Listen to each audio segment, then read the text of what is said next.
That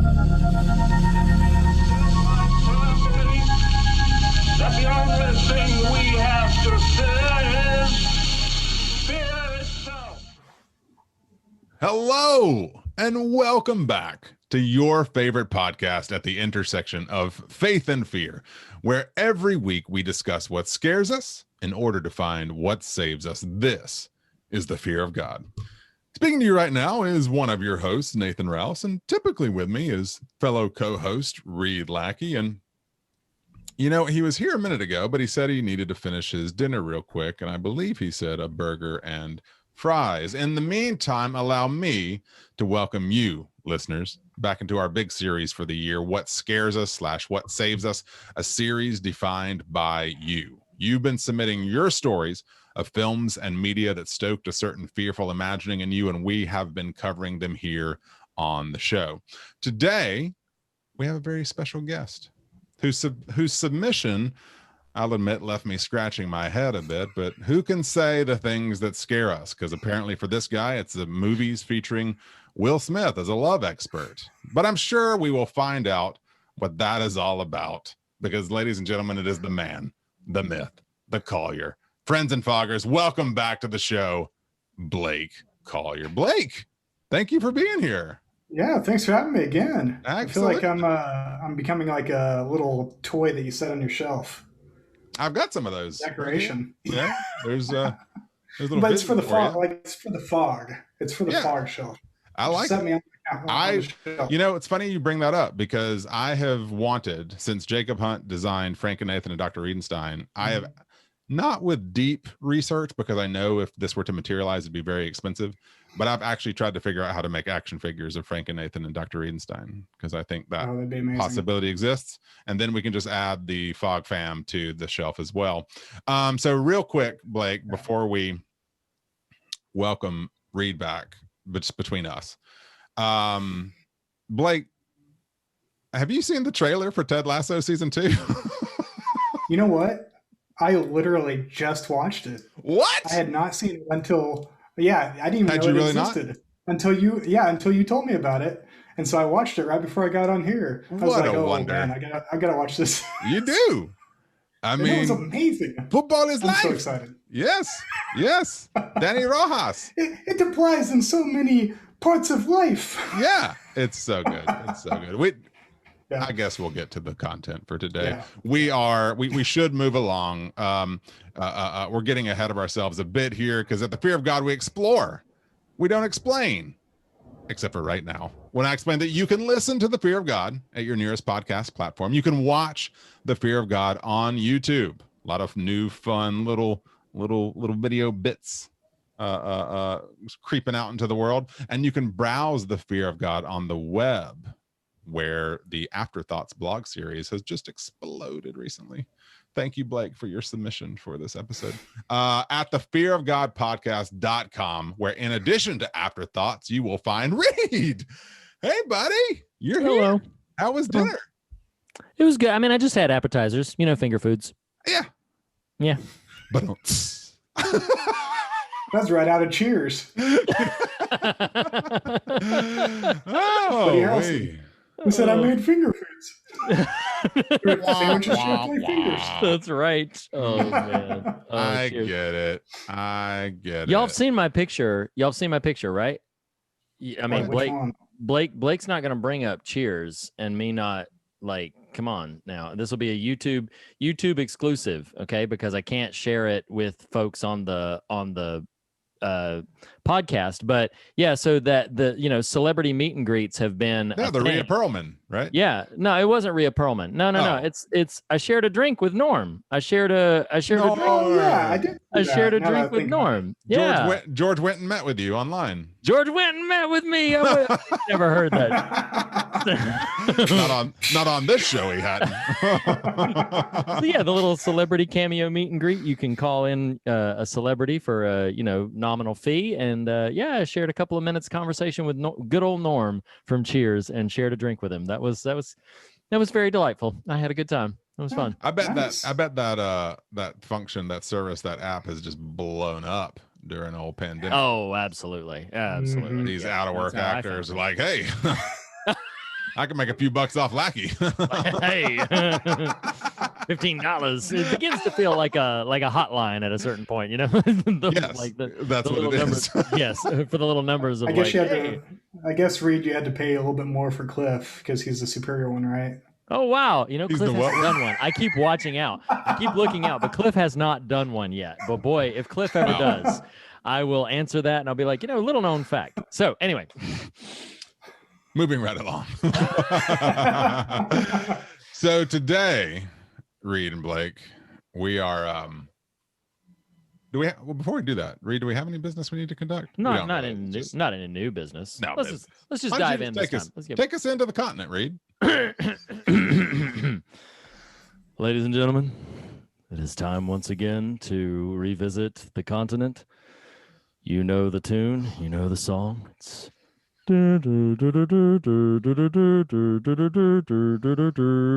oh, wait, no, sorry, that's not the right one. It's hold on, I'll have it in just a second. It's I think it goes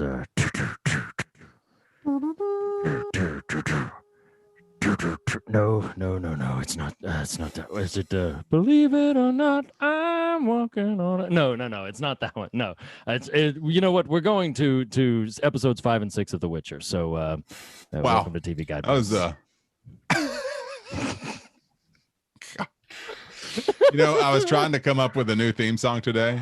It's like Put a Penny in Your Witcher, Yes. which is the formal one, the official one from the show. Of like, you remember the old Put Another Nickel In, you know? Put another nickel in that Nickelodeon. Yes, I do. All I ever wanna watch is The Witcher, Witcher. You know, it's like trying to find some inroad that's the theme song of The Witcher in the show of The Witcher. Jaskier just goes around. That'd be the best. It would become the best show if that was actually the theme song. Oh, absolutely. It's like put a penny in your Witcher, put another nickel in your Witcher. He's just overflowing with coin. All right, so Reed, we are, and Blake, welcome to the Fog Show and the Witcher Show. Hope you, you know. Did we ever decide which Witcher was which? The Sand Witcher. Sand Witcher. So these two episodes, 5 is bottled appetite, 6 is rare species. Reed, what are your, you know what, the funniest, I'm going to tell you this as our inroad to this. Okay. So episode 5 is where, correct me if I'm wrong, this is where Geralt and Yennefer de Vandenberg finally meet, right? Yes. This is the episode. Episode 5. Yeah. In the super orgy. Yeah. There's that. And so that happens. But one of my favorite lines ever, just because it's like that got left in here, is so Blake, you're new to this show. You know, you've got the mage, the witch, Yennefer, who, in addition to various other sorceress-esque powers, has some sort of pheromonal ability, right? Am I wrong, Reed? That's something that's going on there? It has to be. Yeah, that has to be the little like mist thing that's going around. That's what Wikipedia told me. Okay, cool. Yeah. Glad you did the homework.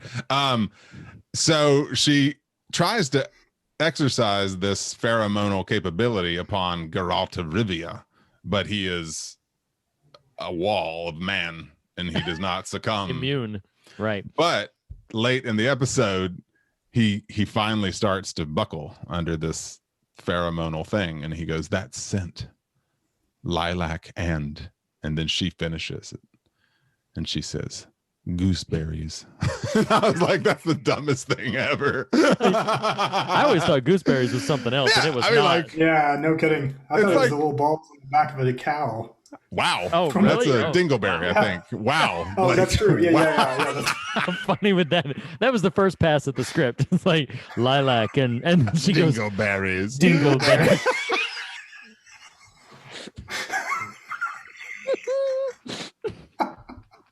I would have believed it in the continent. It just, anything goes. Anybody can do anything and anything goes. So Lilac. I and kind of wish they'd dingleberries. left that in there. I mean it's not like I was going gooseberries the is first any draft. like more romantic, you know? Like what? We're I don't know. going I don't know what would have ended that sentence that would have invoked some romance and sex appeal, but gooseberries was not the word I was waiting for. Not gooseberries. Dingleberries might have been better.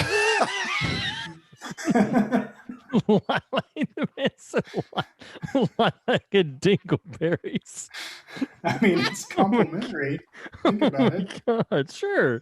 Yes.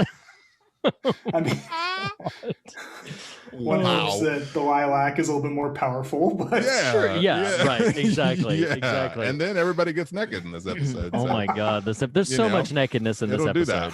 There is so much. Actually, my whole little call out to the whole Game of Thrones theme song thing was literally inspired by how much nudity there is in this episode, because it's like they crammed a series worth of Game of Thrones nudity into one episode of The all Witcher. into this episode. So here's what. Okay, so real talk. Pivoting out of the humor for a second. Right. Pivoting away from the humor for a second.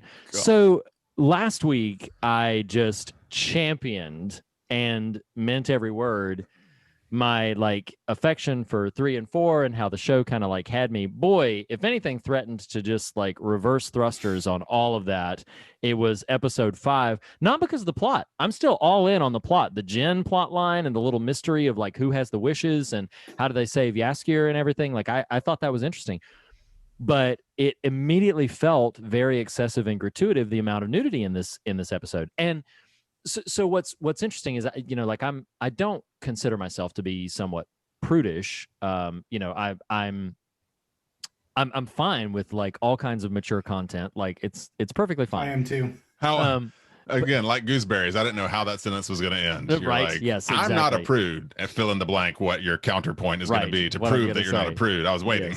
Yes. You let me down.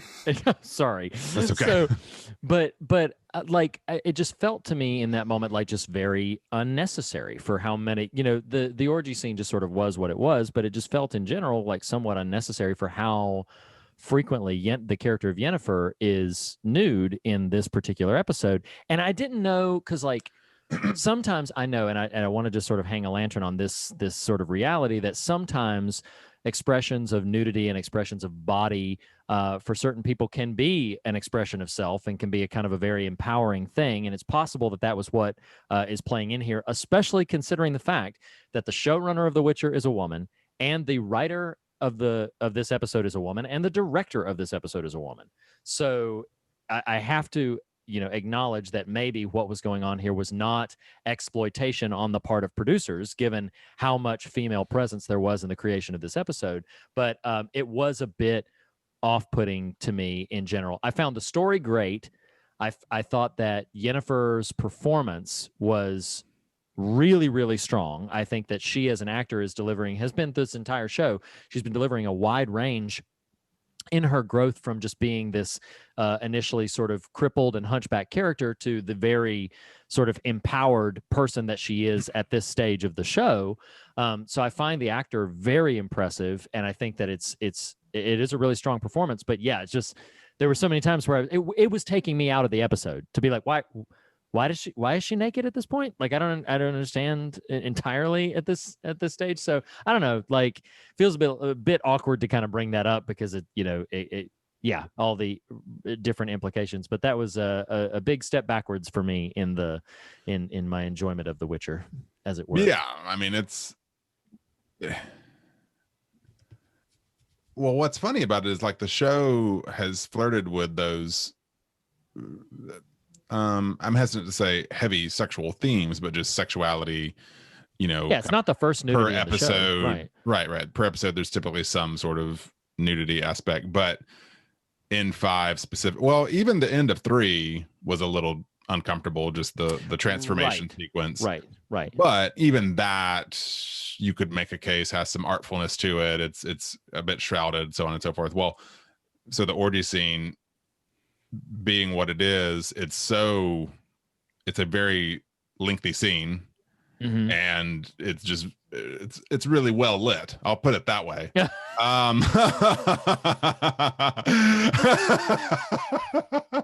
And then, you know, the end scene with her trying to capture the genie, and it's just like, yeah, I mean, I guess if you got it, flaunt it. I mean, that's how I operate in the world.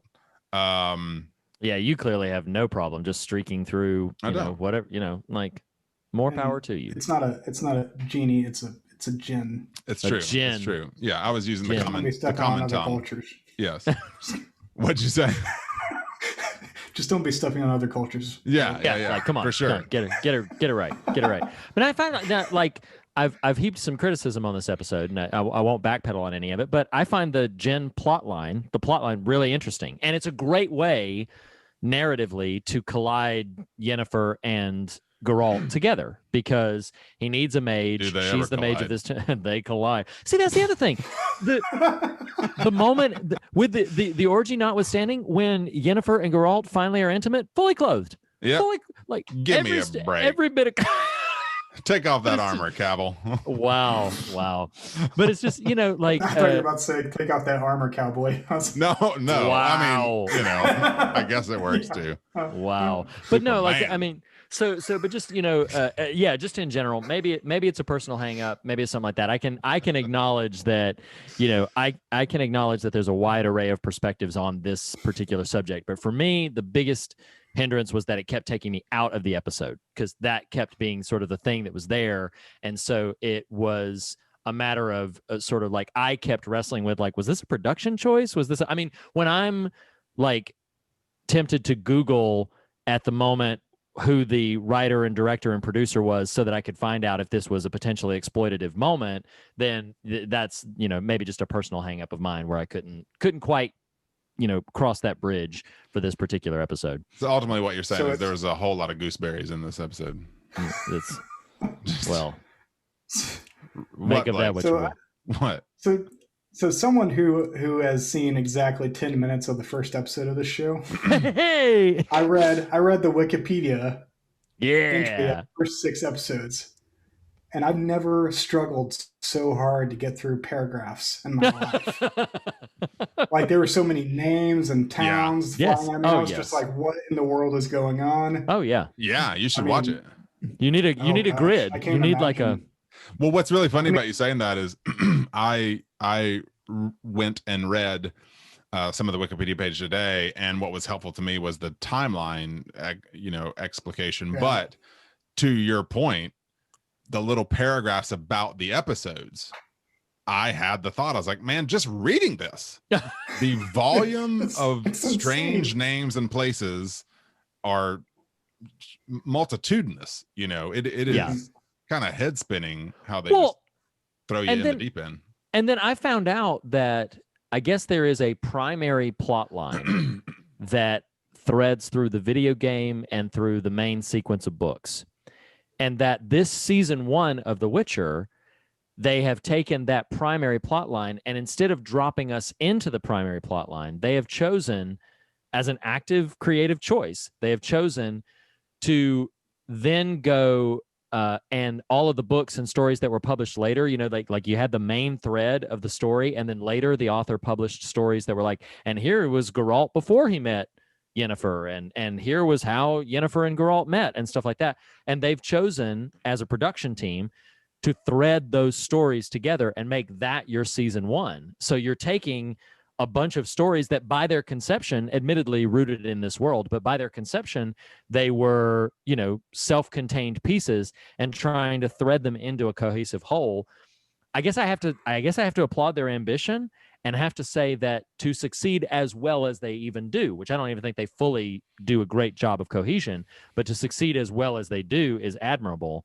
But yeah, it's like, that's something that I find just incredibly daunting. Like, hey, let's take all of these, disconnected, well, not disconnected, but let's take all of these compartmentalized stories and filter them all into just one thing. Well, I was reading today, they've, I think, greenlit, or at least is, early conversations, a prequel series, just about the origins of the Witchers as a Really? thing. Yeah. I don't know. There's Wow. a lot.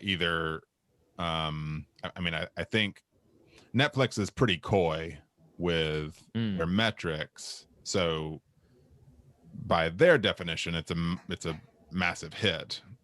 Yes, I sure. presume that's correct by some Yes. obscure metric. So, you know, I mean, everyone and their dog when it first came out around me was talking about it. So I thought it was a big deal when it came out. I was like, oh, so this is a thing.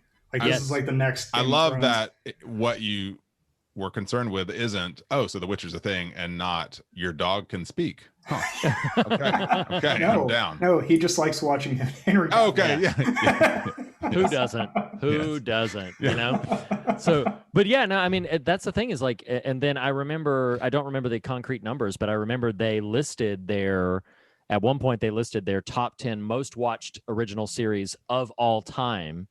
And Witcher was in the top 10, and I think in the top 5 of them in terms of like when Netflix released an original series, like the cream of the crop in terms of their massive viewership. And yeah, I mean, video games are tremendously to the book series is as I understand it, very popular. The video game series is wildly popular, so it stands to reason that there's going to be this this thing as well.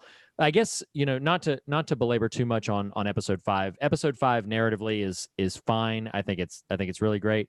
Episode 6, I felt like in the first 10 minutes I was like, oh dang, they've got me now. Like, oh, a hunt for a dragon, I'm in. Like, this is going to be so great. But then much of the episode sort of plays out somewhat differently, and then you don't really get the dragons until kind of the end, and even when you get them, they're not quite what you were really expecting. I will say though that in episode 6, and Blake, you won't quite connect to this because of just reading the Wikipedia entry, but the actor who plays Borscht 3 Jackdaws, which is the character's right, yes, yes, but the actor who plays him is named Ron Cook. He's a character actor that goes way back into like the 70s, and his presence just sort of from acting pedigree is really strong. He was one of my favorite parts of this entire show for just the few moments he was on screen in episode 6. I just really loved his contribution to the story. In general, 6 didn't quite, for me, reclaim the elements of like my excitement and entertainment around episodes 3 and 4, but it was at least a little bit step up, and I did genuinely and authentically liked the tension and character stuff they did at the end of 6, where they're like severing some of the relationships. They're establishing tension between like the stakes of the world, the broader world. So I genuinely enjoyed that and thought, okay, this is the kind of ramp up we need for the last 2 episodes to take us into wherever this series is going to land. The season is going to land, I would imagine. I kind of, you invoked the Game of Thrones reference there, Reed, and it's interesting, any Witcher fan trying to pitch The Witcher to pitch The Witcher. Pitch The Witcher. Pitch The Witcher the sandwich. Would probably invoke Game of Thrones. What's interesting though, because I was just scanning my notes here, and I do like that Yennefer's motivation is somehow a regaining of this fertility she traded right for, kind of non-disfigurement. And there's a word where that's a really fascinating motivation. Sure. But I don't know that the show lets that breathe. And I don't know. I don't know what I'm trying to say exactly, other than I think what I'm trying to say is I'm interested in the story. Sometimes the storytelling leaves something to be desired for me. Right. If that makes any sense. No, it does, because like I mentioned last week talking about the emotional arcs that don't quite, like, there are episodes because the moment that Yennefer needs to reclaim, or that she sort of Where's pivots from what is the name of her? Man, I was trying to set you up for a good joke there, and you just Yennefer from Vanderberg. I love the progression there of, oh right, and then you dropped into the accent and then you did it. It was really cute. I loved it. No, great, good. I'm glad I could entertain. Jennifer de Vanderberg. Jennifer de Vanderberg. But so the portal plot line in episode 4, I believe, where with what I called Psycho Jiminy Cricket, but basically like where she's trying to run away from the creature that's trying to kill them, but that's when she's unable to save the baby and the baby dies in her arms. That's the moment, which, taken in isolation, actor is performing at peak level. That actor that plays Yennefer really is a very strong performer and emitting an incredible range. But then that is couched in the midst of the momentarily far more compelling story of what's happening at the banquet with Geralt. Right. And so to me, it's like you're throwing so much at me that it's difficult to anchor into certain key pieces that you need me to carry over from place to place. Like, I'll say this about the Ciri plotline. I'm at episode 6 right now. As of this recording, I have not seen episode 7 and 8. I could not care less about Ciri. Maybe I will by the time season 1 has ended. Maybe I will. But at this stage, I could not care less about what is happening with Ciri.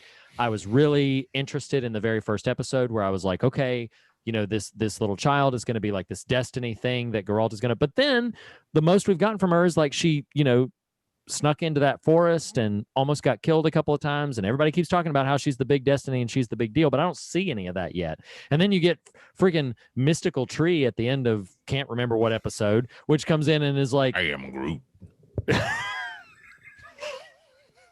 Yeah, that felt very. It felt very odd. And he stands before the not tree. Not your story, Groot. Yeah, not your story. Yeah. Not your story. Groot's like, I am Groot. I am Groot. That was funny, but but like the tree was like, the tree was all like, you know, like who, you know, what are you, girl, or who, you know, who are you, girl, and that's really interesting. I saw a behind the scenes thing where the creators have literally said like, yeah, so we're going to play that out throughout the series. We will not get the answer of what that tree is for probably a while because they plan to hold it back. Correct me if I'm wrong. It's just like a minute scene, right? Like it just happens at the end of an 15 episode? seconds. Yeah. It happens right at the end of an episode. And so it's like moments What's like really that. funny about what just happened is I worried I had fallen asleep. So I was trying to pad the amount of time that it might have been on screen. So I was like, it's like a minute, right? I remembered it being like 15 seconds though. No, it was only that.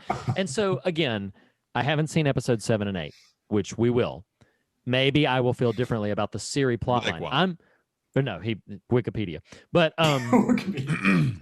but like Geralt's plotline, I'm tracking. I'm following. I think Henry Cavill's doing some great work, and I'm tracking that plotline. Yennefer, they've got me sold in on it, despite my commentary about how much of episode 5 sort of, you know, disconnected me in some ways. I'm in on Yennefer.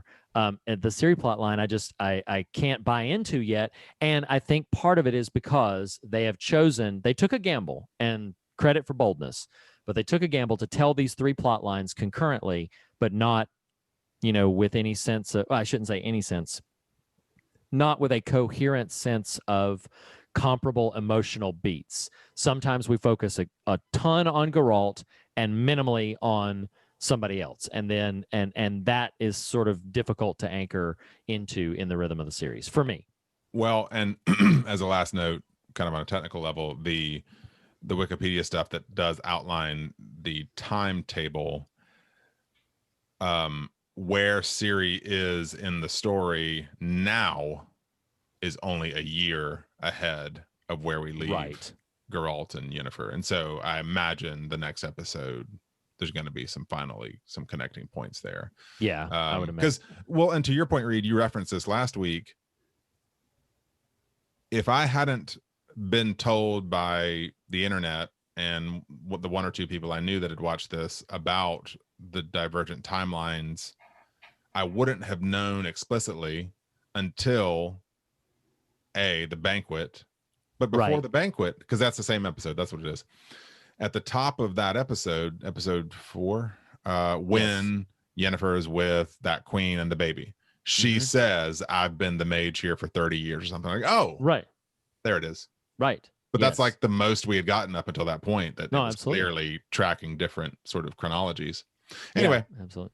So decent pair of episodes. Various, you know. So, ladies and gentlemen, we hope you have enjoyed this trip, this traipse through the field of lilacs, maybe through the field of gooseberries, but most appropriately, through the field of dingleberries. Man. Saying that word in a really deep voice is somewhat strange, but here we are at the continental Dingleberry. Breakfast. Oh. Cool. I'm gonna stop now and say that we'll see you next time on #TV Guideposts. TV Guideposts. I'm tired now. Woo. I mean, when you have the law of surprise on your side. The law of surprise. Surprise, surprise. I read about that. Oh my god. Oh my gosh. So but Witcher is not the only itcher that we're here to scratch. So we are also here to talk about the Hitcher. And I thought you were gonna say bitcher. Well, you know what you just did for me, so that's that's good. That's good. So okay, Blake, you're no stranger to the show. Been on several times, Quarterly Kings and solo installments, Pontypool, Saw, etc. So you entered a handful of things for us to consider for what scares us. Now, as a couple of other listeners have done, some people have submitted more than one thing for consideration, and we would then sort of cycle through those things and say, okay, this is what I think we're going to do. You did that work for us this time because you submitted a few different things and then reached out to me quite deliberately and was like, hey, I've been thinking about this a lot. And if you were able to, I really think you should cover 1986's The Hitcher. So I'd really love to just sort of give you the floor for a minute, let you talk a little bit about where your thought process was. What is it about this film that scares you? And why did you think it deserved sort of our attentive coverage in this plate? So originally I think I'd sent in one for The Strangers, and because y'all had already covered it, I was like, well, y'all can do Strangers, Pray at Night, which I like. It's not as good, but I still like it quite a bit. And so, but then it hit me, and I guess it's because I hadn't seen this movie in a while, and I was like, why don't I do The Hitcher? It's the same basic, like, quote unquote scary thing. And it's one of my favorites. It's one I keep coming back to after, years, and I love it every time. And as many people who have listened to the show for a long time know, I'm afraid of open spaces. I knew it. I watched it. I was like, this is it. So I wrote it down. It's the fear that anything could come out of anywhere. Yeah. It could come from behind me. It could come from the side. And Rutger Hauer does all that. Oh, yeah. He's everywhere. And I think they intentionally do it in a way that it almost feels supernatural. He's almost omnipresent in this. It's crazy. Yeah. Yeah. And it's done really well. It's not done like it's kind of like The Shape and Halloween. Like it's kind of supernatural, but he's also human. So you're just like, it's that ambiguity. So I like that. But it's also the fear, and I think it's ingrained in society in general, of picking up someone hitchhiking and then either or being a hitchhiker and being picked up by someone. It could go both ways. Yeah. And something going awry, being attacked or, someone try to attempt to murder or whatever. So I like that you position those as distinct, different things, like being attacked or having murder committed. You don't necessarily get killed if you're attacked. No, that's true. That's true. But if you get murdered, you're murdered. You're murdered. There's no coming back from that. You're dead. Thank you, Blake. Thank you. You're welcome. You just handed me a gift.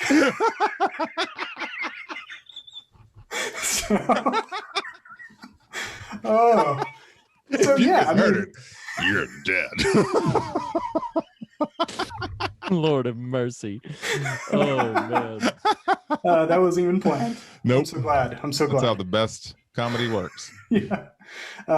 So really that's really at the base of what scares me about this movie and about The Strangers, if you want to go there too, is just this idea that some entity can come out of the woodwork and just for whatever reason, sometimes just to watch the world burn, like John Ritter.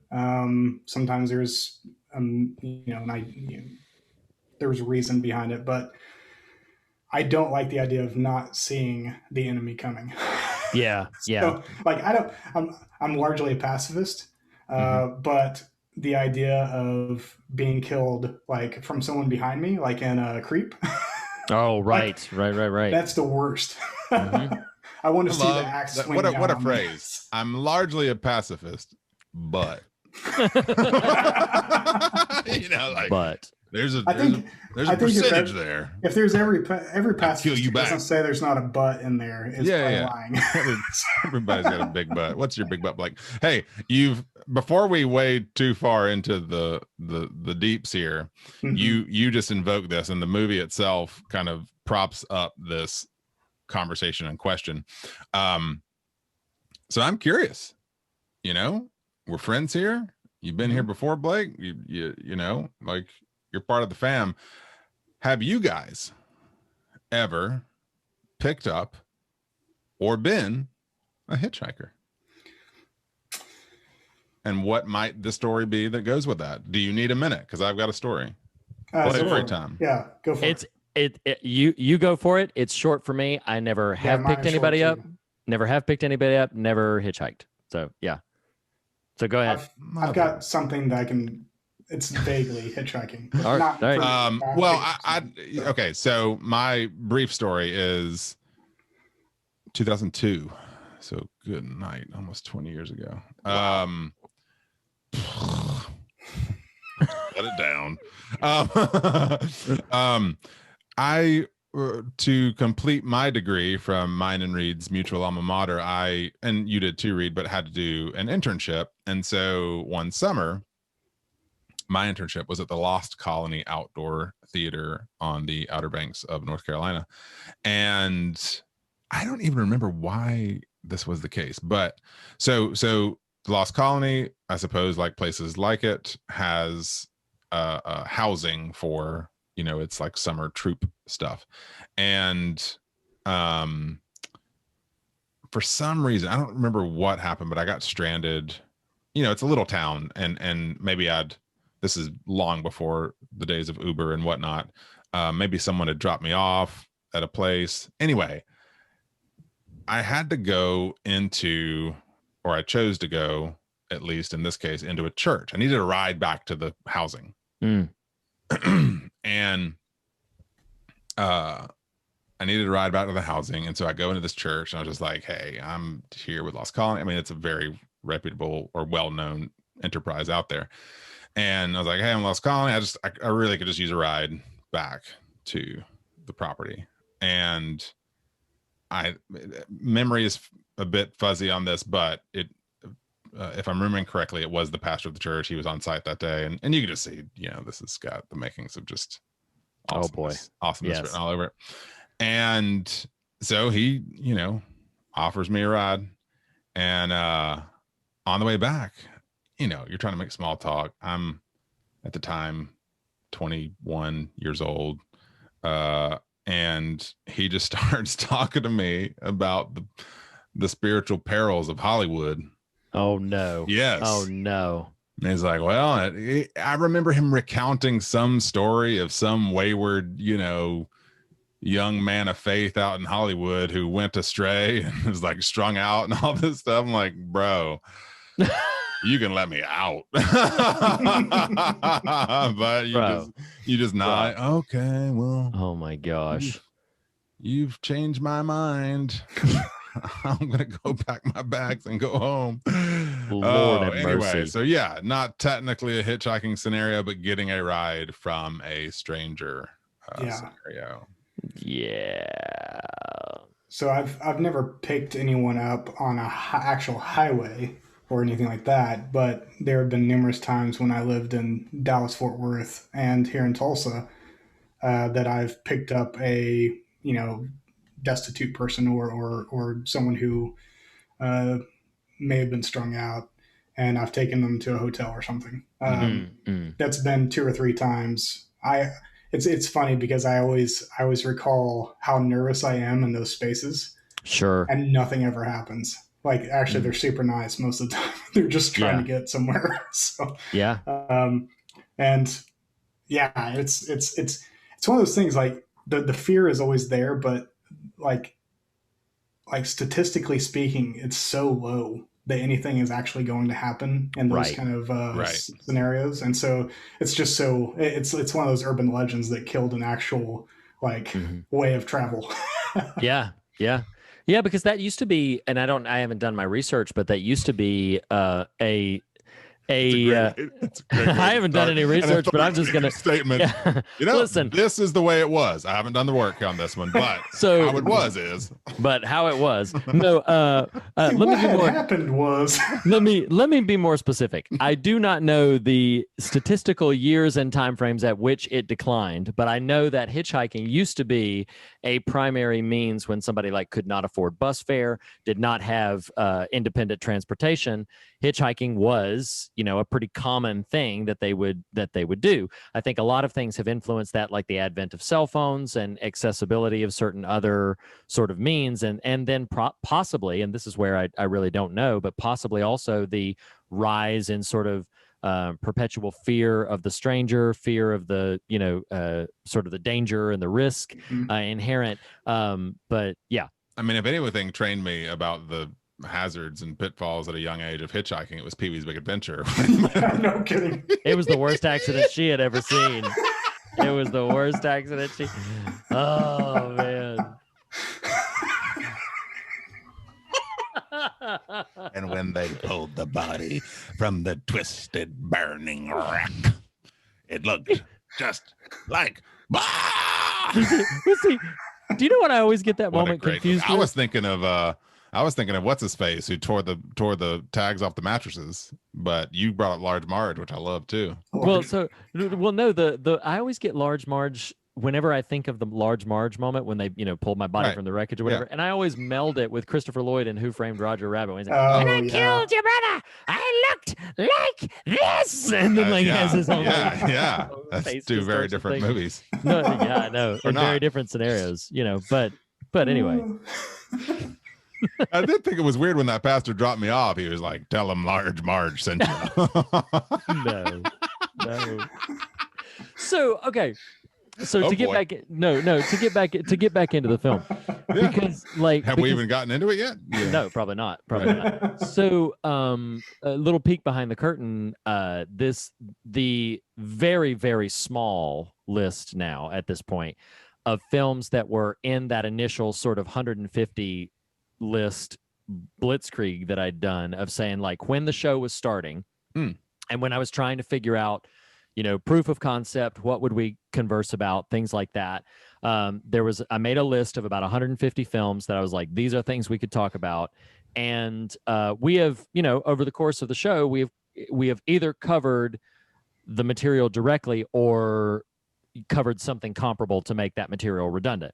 But one of the intersections, like one of the early ideas was like, oh, you could talk about the Hitcher, and you could talk about all sorts of things like, Good Samaritanism and sort of the risks and dangers and like how we treat strangers and what to do when there really is this risk and all these sorts of big, grand ideas. So in a way, this is an exciting conversation to have because I'm like, oh yeah, this is something that's probably been waiting in the wings of the Fear of God for its entire run.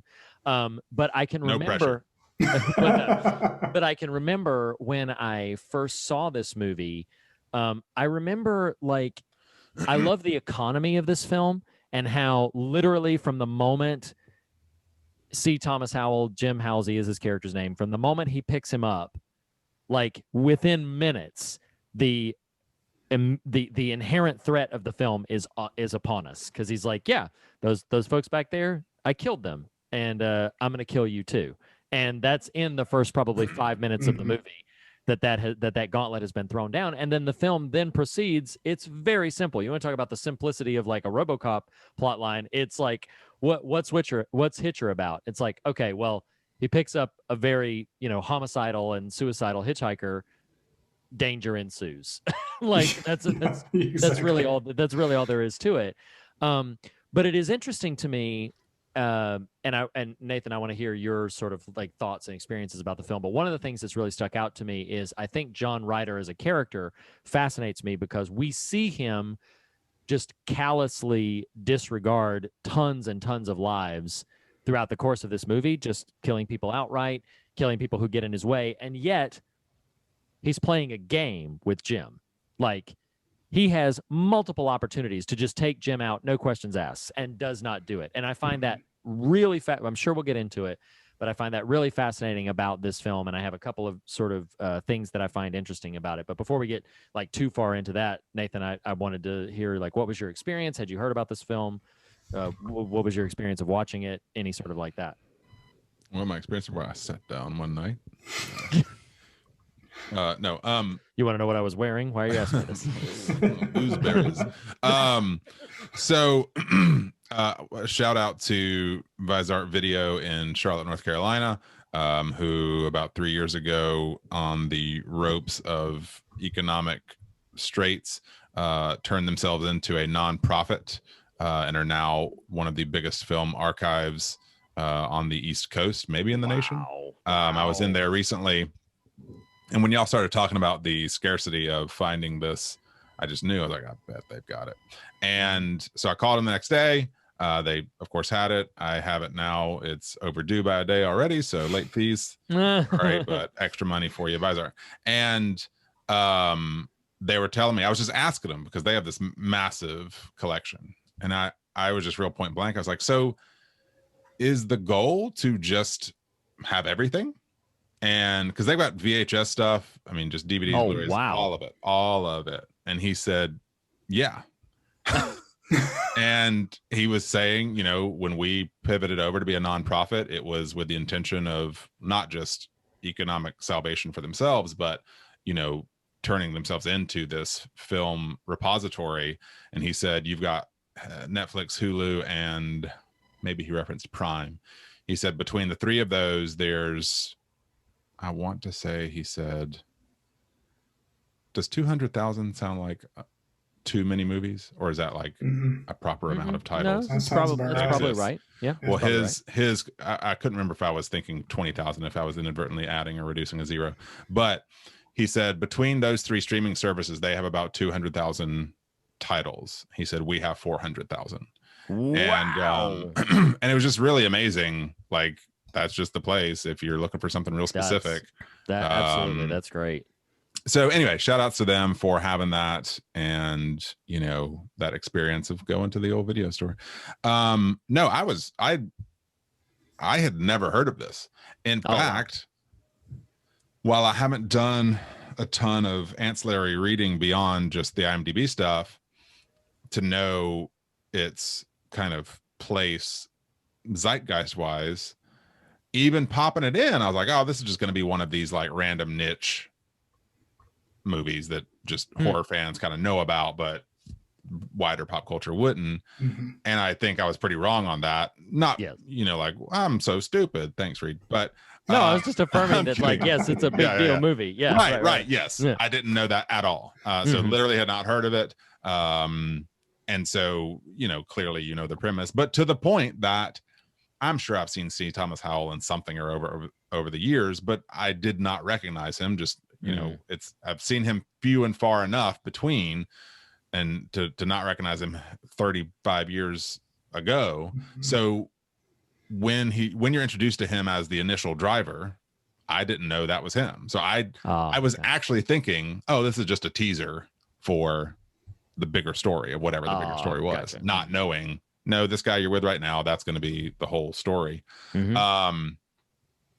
But yeah, I did write down, long stretches of road. This is why Blake doesn't like this movie. But no, ultimately, I found it very energizing. I really love that feeling of a movie that's been kind of under the radar. You know, like I just didn't know A, that it existed, and B, what its impact was. And so I went in really fresh to it, and I texted y'all an hour 40 later. I was like, that's a really solid flick. Really enjoyed it. It really is. Yeah. And I think it's to its credit that it's efficient. It's efficient in its storytelling.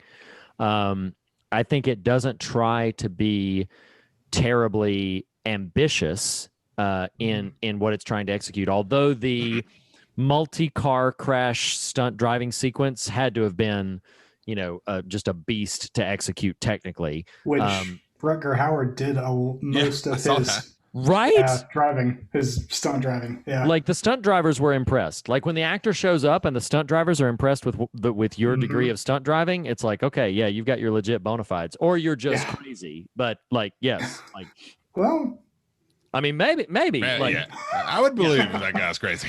Yeah, I would too. well, because that's the thing. Like, C. Thomas Howell had said, like, Offset, he was legit scared of him just because of his intensity as an actor, and I mean, Rutger Hauer, God rest his soul, that like he, it was somebody that definitely had a commitment to, like, the thing I think he's most known for. I could be completely wrong about this, but I think the thing I think the thing he's most known for is his position in Blade Runner as, this replicant thing. That's I think what most people sort of associate with him. That and maybe more recently Hobo with a Shotgun. But still, like Batman Begins. There you go. Yeah, Batman Begins. But no, it's just anything that I've ever seen him in, because like he played Barlow in the remake of Salem's Lot, and so like and delivered a real sort of intense performance. That's what he brings. He brings a degree of focus and intensity whenever he delivers a performance. And I can understand why C. Thomas Howell would be like, dude, evidently that early shot with the knife where he's threatening to puncture him, evidently that was somewhat improvised, and that the fear on Howell's face is real. That he's like, because he didn't know what Hauer was going to say, or what or where he was going to put the knife, and so he puts the knife like right there next to his eye, and he was like, I don't know what's happening right now. Like, what are you doing inside the scene? He's pretty intense. You invoking that scene makes me think of a way to get us to our next step. Reed, I want sure. I want you to say 3 words. Reed. 3 words. You want me to? I want you to say that. 8. What do you want me to do? The idea was to repeat the word. Repeat the word. Oh. Instead, we'll just go, that ain't right. That ain't right. That ain't right. That ain't right. That ain't right. That ain't right. Blake's like, man, what has happened? It's been a while since I've been on the show, and I'm not coming back. Man, the man dropped me in, like, didn't even tell me I needed a jingle for the thing. He just said, Reed, you told me you had a jingle. Blatantly lied to the listeners. Just like, Reed told me he had a jingle, and I'm sitting there wide-eyed, like, what do you want me to do? Oh my gosh. That's when the dingleberries entered the story. So yes, it is the time, is a part of the show where the 3 of us are going to, we've each allocated 3 qualifiers, 3 candidates for what could be termed from this film That Ain't Right. Blake, you are our guest, thus you go last. I'm just kidding. Thus I want you to go first. What is your number 1 candidate for That Ain't Right in this film? Well, it's hard to beat. And we don't actually even see it. It's Nash being torn apart by the 2 semis. Absolutely. I mean, that's absolutely. I mean, you hear what you think is a sound of a body ripping, but it goes to black. And so you don't see anything. But just the sound and the knowledge that happened, like, it's so visceral. That's dreadful. Like, I cringe every time. Yeah. Well, it's so funny you say that, because it's not a funny scene whatsoever. But right. I just had no idea where the story's going, right? So sure. Oh, okay. It's the 2 of them, and I know enough about story structure to know you're gonna run out of ramp with the 2 guys jockeying for cat and mouse after a while. Like, okay, what are you gonna do to kind of raise the stakes? Oh, you did it. Yeah. Kudos. Raise the stakes. And so when it shows her suspended there, I was like, okay. Yeah. And then he gets in the cabin with him, or in the cab. And then I was just like, oh, he did it. Yeah. Didn't see that coming. Yeah. Because it's not supposed to happen. It's like a violation. And I say this admiring the film's boldness and its sort of intelligence to put us on our heels like that, because you're not allowed to do that. You're not allowed to take, and Jennifer Jason Leigh has her own degree of intensity to her performance, but in this especially, she's demure, she's sort of vulnerable, she's and she's supportive of our hero. She's the only one that believes him, and is the only one who's really willing to sort of stick her neck out and help him.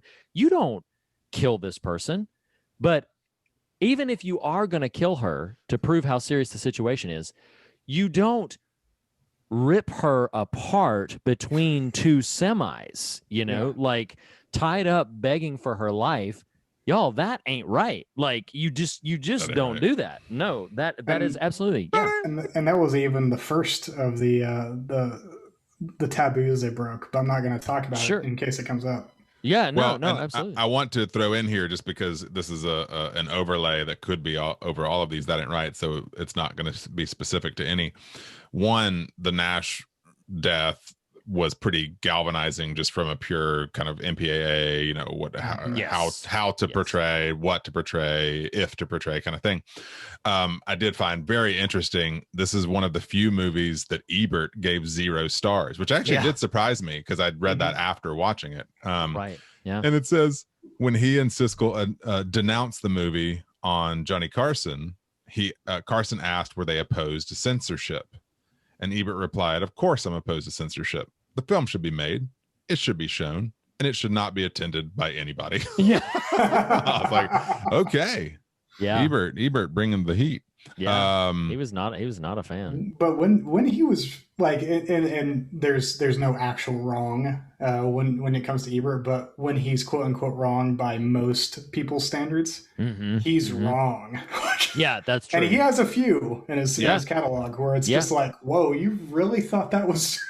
Yeah, no, that's absolutely right, and it's a good point. It's like he's rarely that off, but when he is that off, like it's usually like huge. Another stratosphere. Yeah. Speaking of things that are or aren't right, Reed. Yes. Okay, so next one down for me. I've got to because the next one down is that friggin' finger in the fries stuff. Like that ain't right. That ain't right. You're sitting there enjoying some salty fries. You got your ketchup right there, and then suddenly you chomping on some knuckle. It's not right. Oh my God. I was not planning on you saying that. That was perfectly timed, Reed. Yes. That was. This is not. Oh my God. You needed to feel it again. And so I'm glad I could. You just hear the click. Oh, stop. Oh, man. So, yeah. That ain't right. That ain't right. But I mean, what a scene.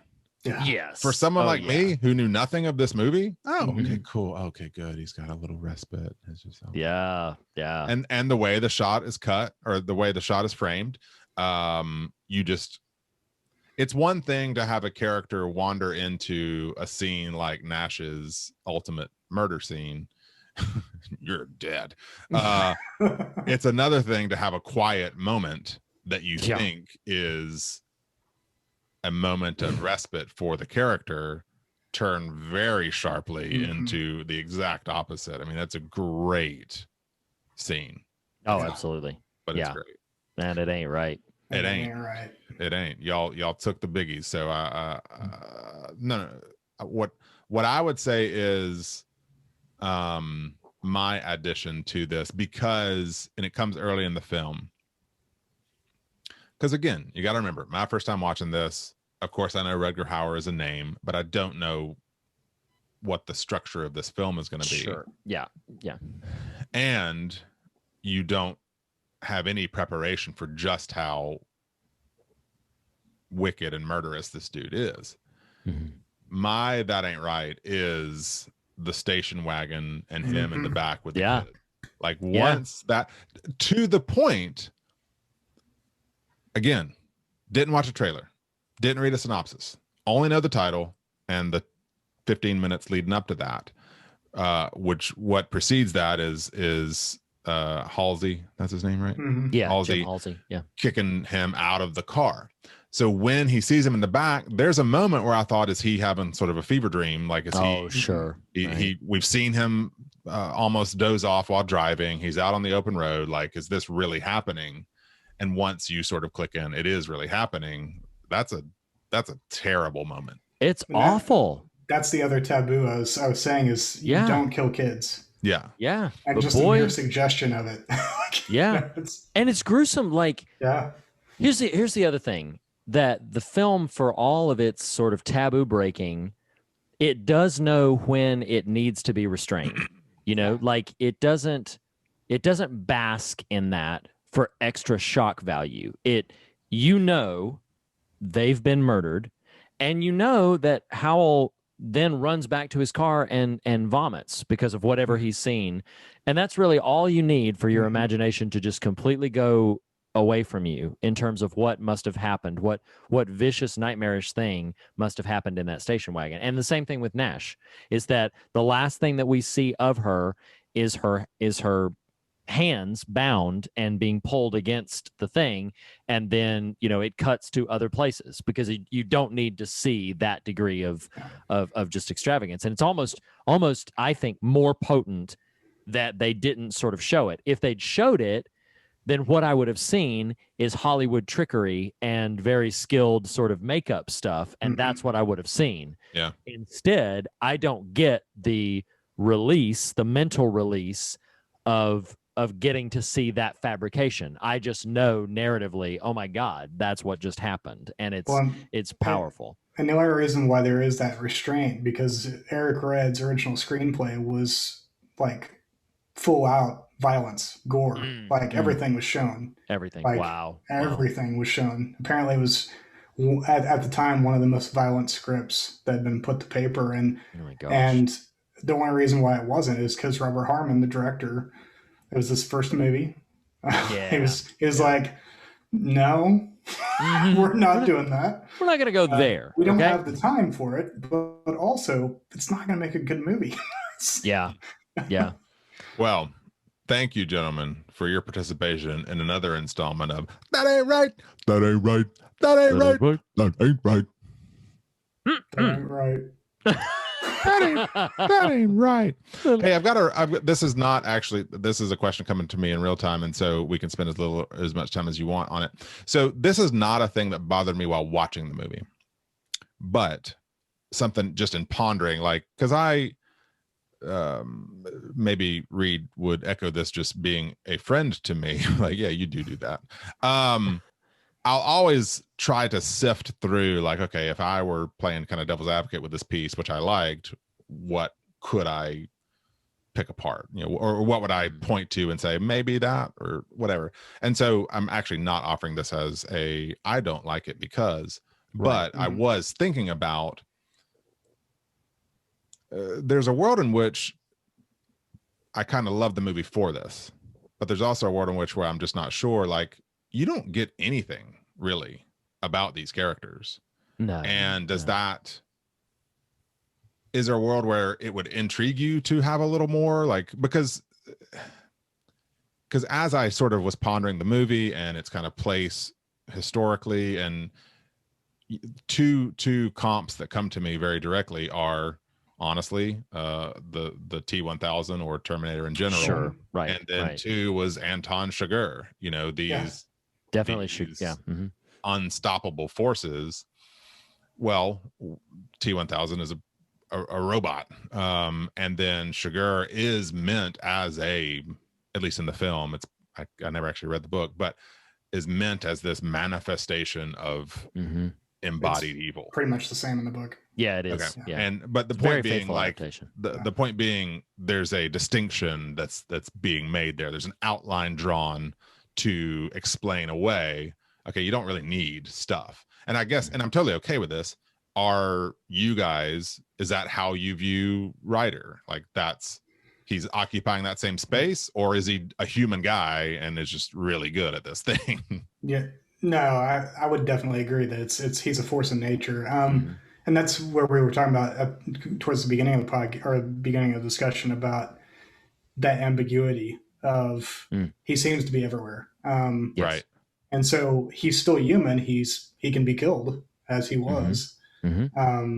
But up until that point, you don't actually know. And there are some people out there who still make the argument that he's really just a figment of Halsey's imagination, that Halsey was actually doing it the whole time. But some of, like, I have a hard time with that with a couple of scenes that don't make sense within the scope of the film. Agreed. But I could see where they were trying to do with that, because it would make an interesting, I guess, conceptual discussion on, like, what, because you could almost say that he is a fever dream when he sees him in the back of the station wagon, and that it's his trauma that's constantly, like, it's coming back to him. He actually had that incident with Ryder, but Ryder is, back on the road, looking for another hitcher, but looking for another ride, and he's just like the trauma or the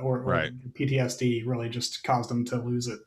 But no, I think it's really hard to read Ryder as like just a bad guy. Right. Like, yeah. Nearly impossible.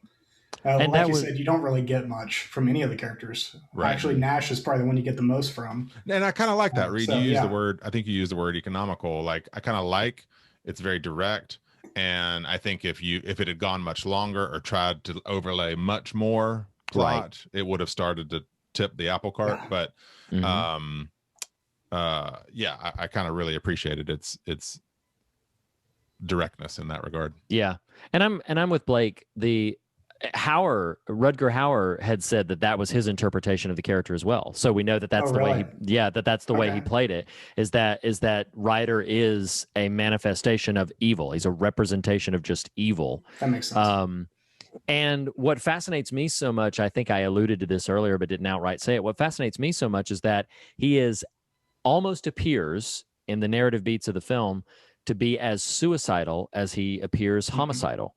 That Ryder is self-destructive as well as destructive, and to the degree that's why ultimately he takes.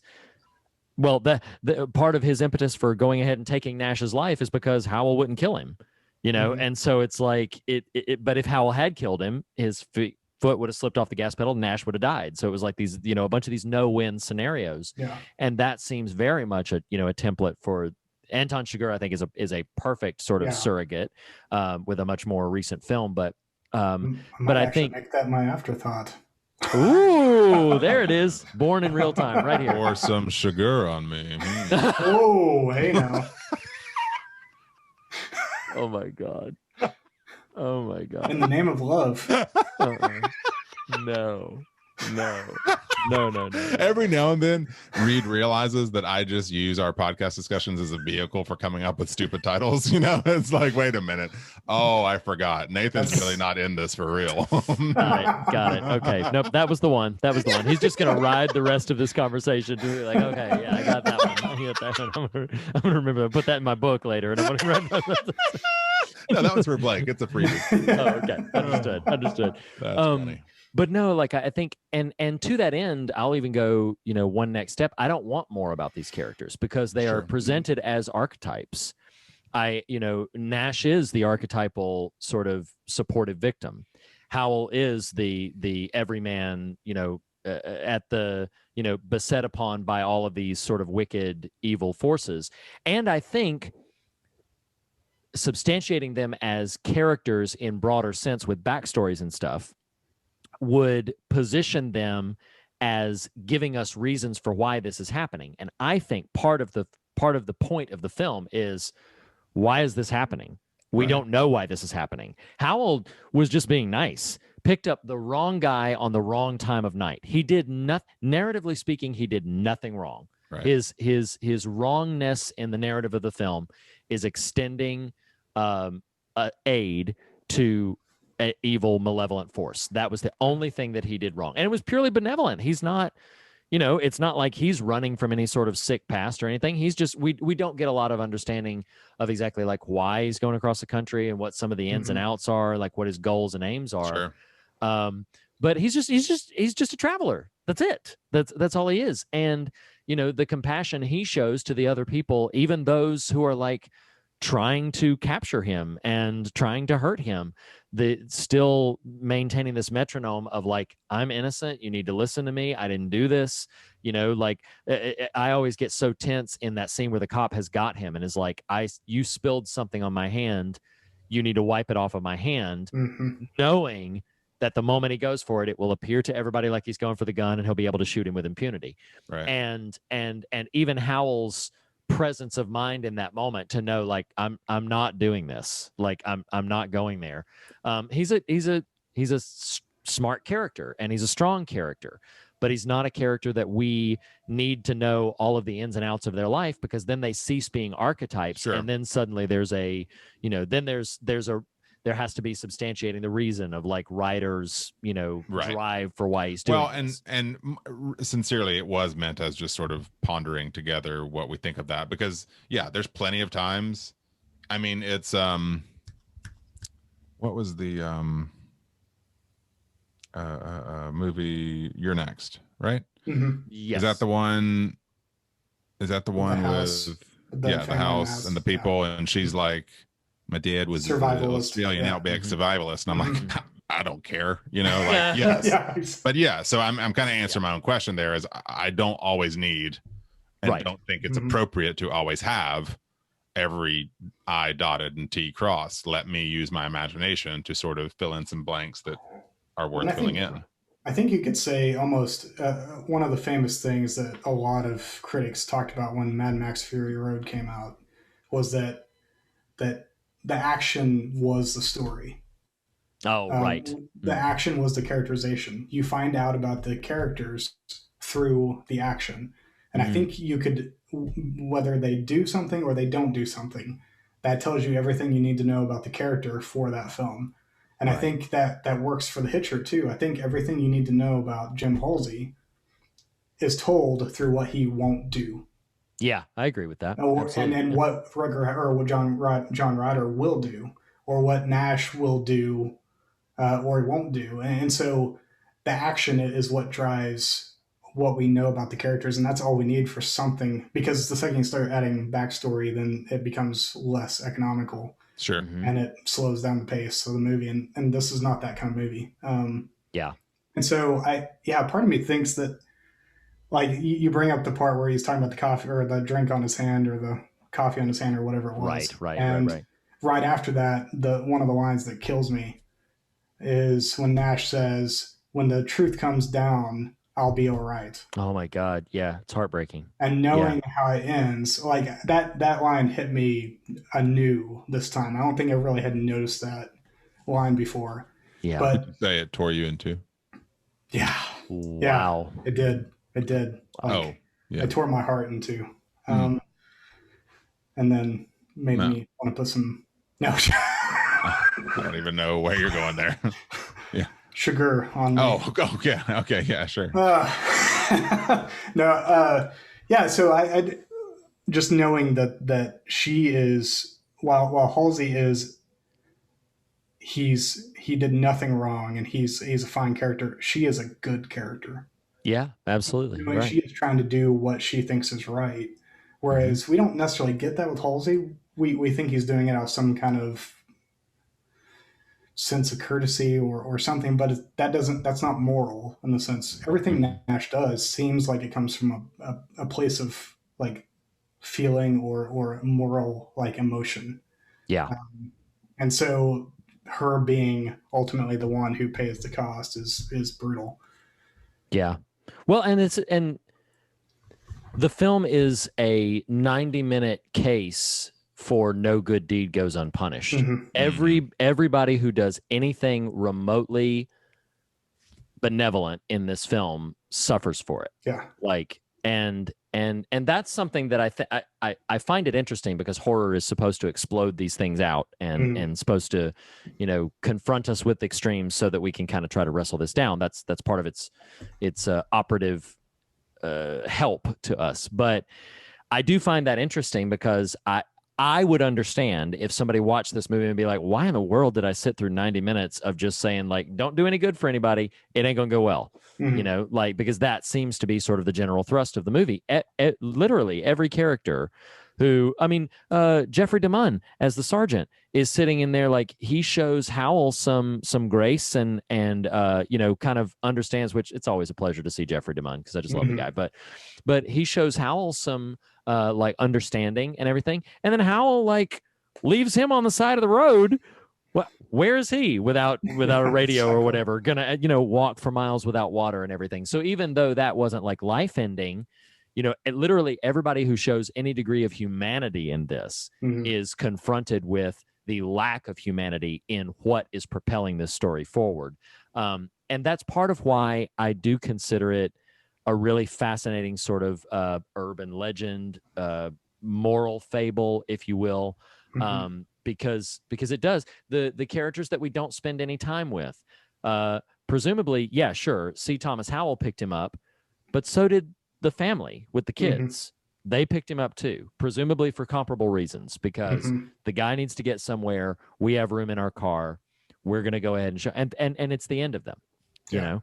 And I think that is what we have to confront in and of ourselves, is that urge to say, like, well, something awful could happen, so I'm not going to do anything good. You know, it's like, I don't really have a question sort of baked into this, but that's the observation that keeps sort of driving me, is like, maybe that is the question. How do we overcome that impulse that's like, something bad could happen if I stick my neck out? And so does that therefore mean I become, you know, the one who never sticks his neck out for anybody, and therefore people go on perpetually suffering? Or does that then mean I stick my neck out and hope for the best? And then if it doesn't, if I then become the cautionary tale for, you know, showing benevolence to somebody, it's one thing to show benevolence to a friend, wherein you've got baked in relationship and the risk is mitigated because you've known the friend and you know they'll make good on things if things go wrong. But to do so for people you don't know in situations that are much riskier, what's that about? How, you know, what's the expectation upon us? Well, to take that question and kind of flip it to some extent is, for me, the moral center of this movie lies in the relationship between Jim Halsey and John Ryder, in the sense that, like you were saying, all the people who do benevolent things or who do seemingly moral good are punished in some form. Even if it meant being left on the side of the road. So then I asked the question by the end of the film, knowing that anyone who does the right thing, will Halsey become the Hitcher? Because he knows it's the only way he can survive in a world where being good is going to be basically your death. Like I think for me, the force of nature of John Ryder is him playing the game, saying, do you stay good? Right. Or do you become me? Yeah. Well, and that's the thing, is because, well, so, and that was what I was thinking, even as you were unpacking this, is Ryder's aim through the entire film seems to be, his aim in the first 5 minutes of it is to threaten and frighten. But once Howell effectively kicks him out of the car, then the game has changed. So Howell kicks him out and gets the upper hand for a moment. And then from there, Ryder's aim seems to be to, like Nathan said, torment Jim Halsey, and in more than one scene, to get Jim to kill him. And to the point you just made, Blake, it's like, if you want to stop me, you've got to become me, because that's the only way that you end what I'm representing. Is I'm going to continue this path of decimation everywhere unless you turn into me. And to that end, like I read that the original script had Halsey blow him away while he was just laying there, but they thought that audience, they thought that they got an NC-17, it would give it an NC-17. So they had just the moment, and it plays into the rest of what we're describing here. They had the moment where Ryder stands back up and grins at him. So you see Ryder is still a threat, therefore somewhat justifying him shooting him instead of just shooting him while he's laying down there in the ground. But that would beg, in answering your question, I've raised another one, and is that in the ultimate scheme of things, does Ryder win? Has Ryder won at the end of this film because he gets Jim to take him out? I think that's the question. Like, that's the question you come away from the movie with, is who won? Like, who actually won? I don't know, Nathan. Who do you think won? I wish I had a clever response. I don't, but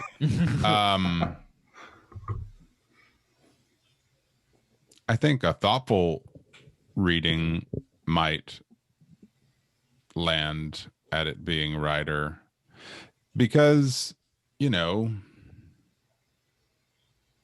my version of the similar idea was sparked by Nash's line. and that's that when the truth comes down, I'll be just fine. And how do you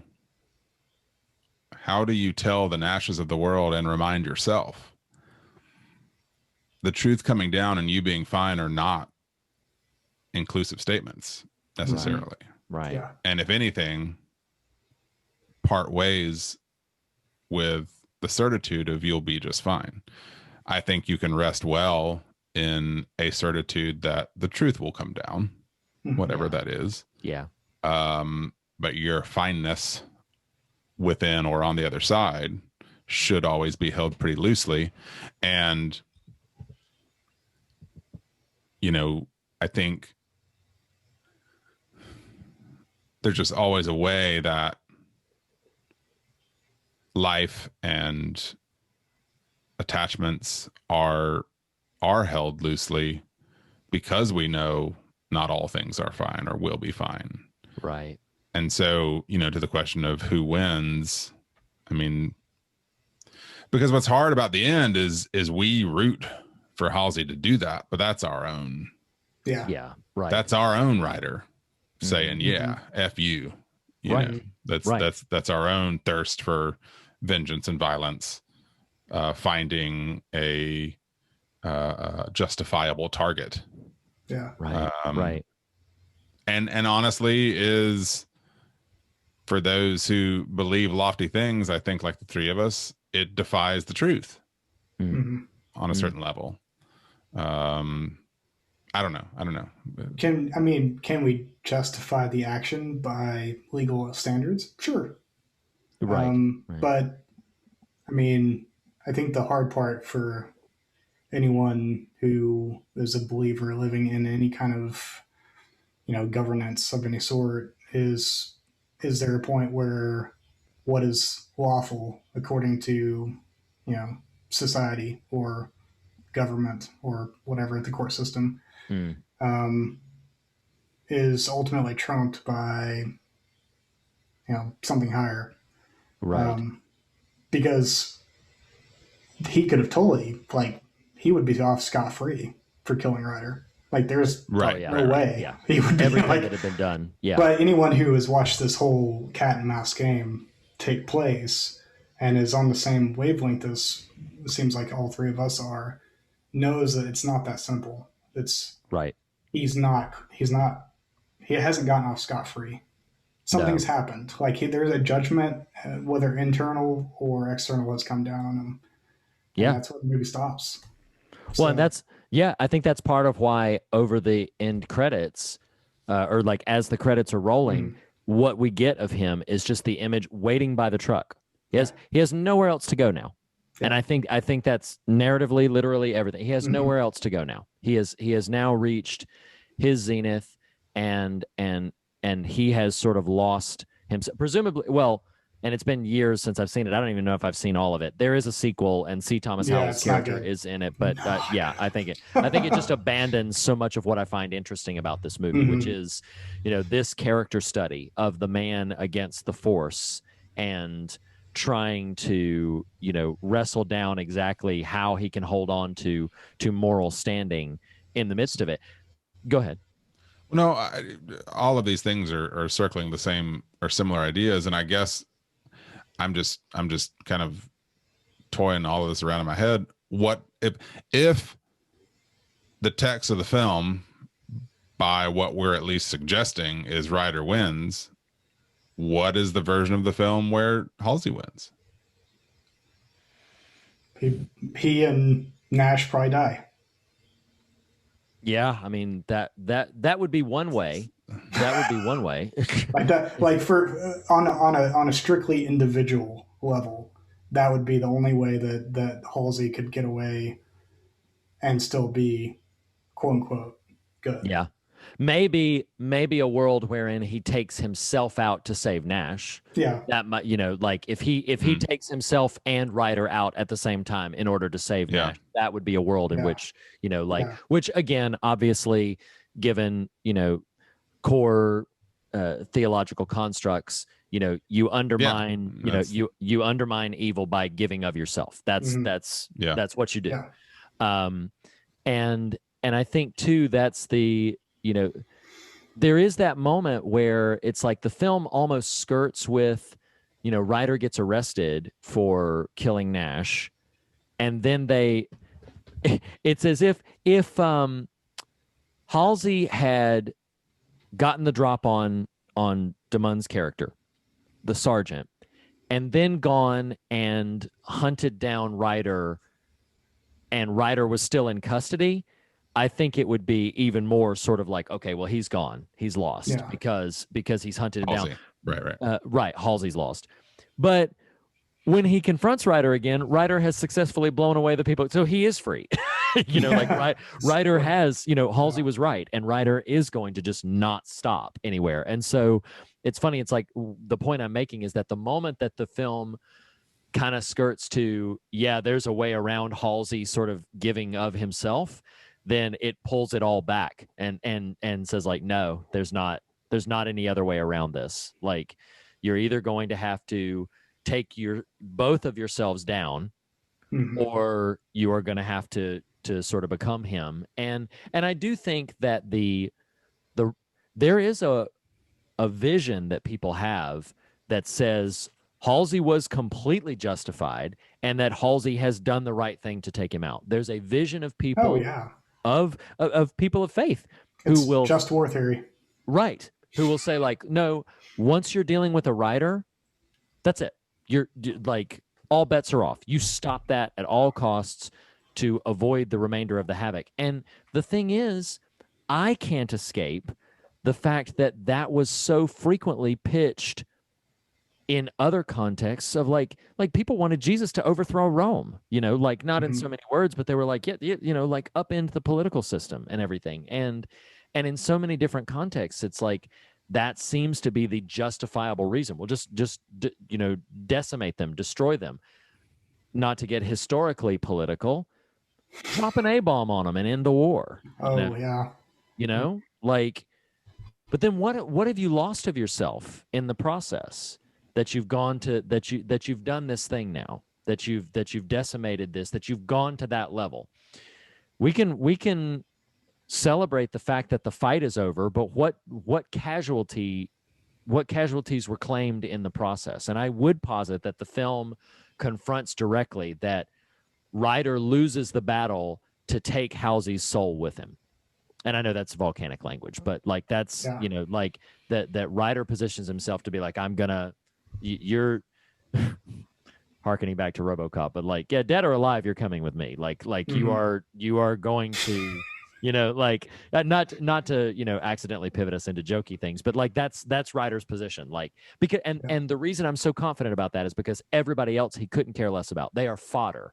They are just chaff to his process. He has zoned in on Howell, maybe because Howell kicked him out of the car, maybe because it just is his own good pleasure to zone in on Howell, but he has targeted this man and is manipulating the game with vast machinations, and there can only be one sort of real reason for that, and that's because he's after something more than just his life.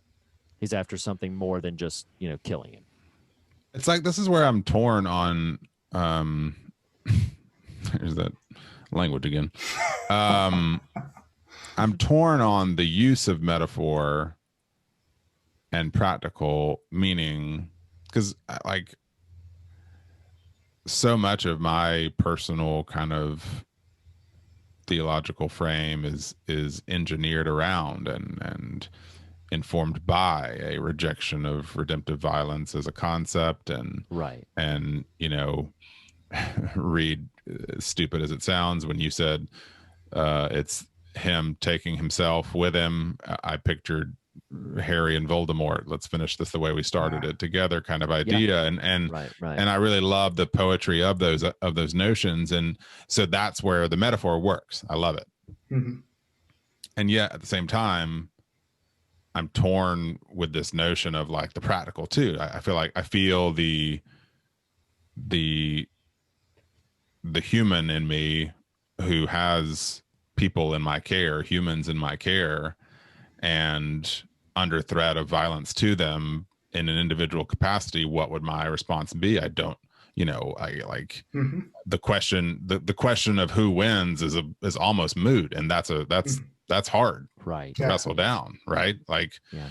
Well, who won, Nathan? You or them? Like, I don't effing care. It's the goal is preservation of the one you love. And so, you get into all these shades of nuance of how to take the metaphor into the practical, and which I think is appropriate and right and should be the goal of our breathing is to take those lofty things we aspire to and proclaim and figure out how to work them out.